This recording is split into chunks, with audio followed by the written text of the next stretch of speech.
Very busy morning out there on the roads.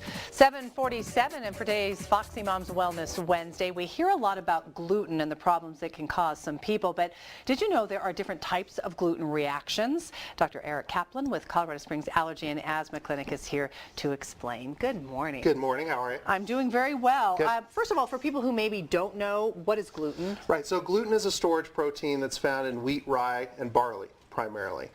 It's found a little bit in oat products as well, but primarily because of cross-contamination. But wheat, rye, and barley are the three grains that contain that storage protein called gluten. Okay, and this I didn't know. There are primarily three types of reactions. So right. What are these typical reactions? Right, so a lot of people come to us because they're having problems with gluten.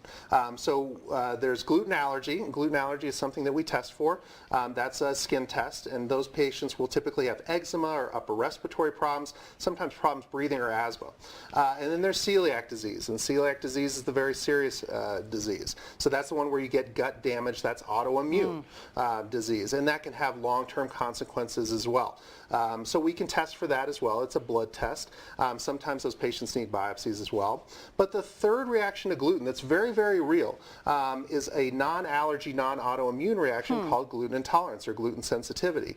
And so that's something else that we can evaluate to see if that might be the problem. Is there one that's more common than the other? Well, the gluten intolerance is most likely more common. Some of the younger patients we see a gluten allergy or patients with skin problems, but the celiac disease is really the one that you have to get tested for early.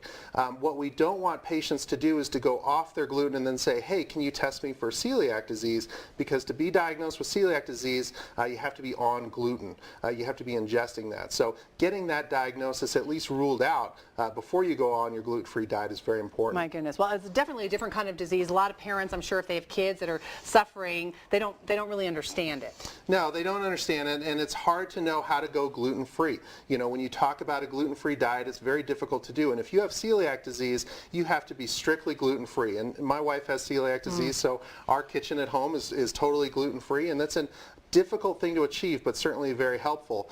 There's a couple of gluten-free restaurants in town too. Coquette Bakery, outside the Bread Box, and Tapateria in Old Colorado City have been nice places to go out for us. So it's very difficult to do, so you got to make sure you get the right diagnosis, and that's what we can help with. See us before you go off the gluten so we can get the right diagnosis, because with the right diagnosis then we can get you a prognosis.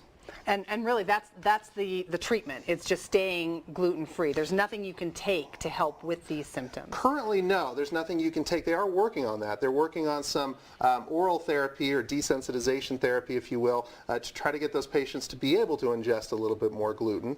But primarily, the treatment is the same. It's just the diseases are so different and distinct that the outlook from each disease is a little bit different. So again, just before you go willy-nilly off gluten, it's important to get tested. All right, and tell people your website if you're interested in learning more. So we're csallergy.com. We're having some technical problems with our website, as is the case, it seems like, currently, but you can also get to us from your website, from Fox 21. And you see it there, fox21news.com. All right, we're getting ready to do trivia, so I got to ask you, get your take on that, because Thanksgiving's coming up. How early, typically, does your family get up, or do you think the average family gets up to start cooking that turkey feast? Right. What's your guess, Doc? So I would go 6 a.m. That's one of the choices. 6 a.m. That's what I said too. I'm thinking 6 a.m. Fire up that trivia animation at 7.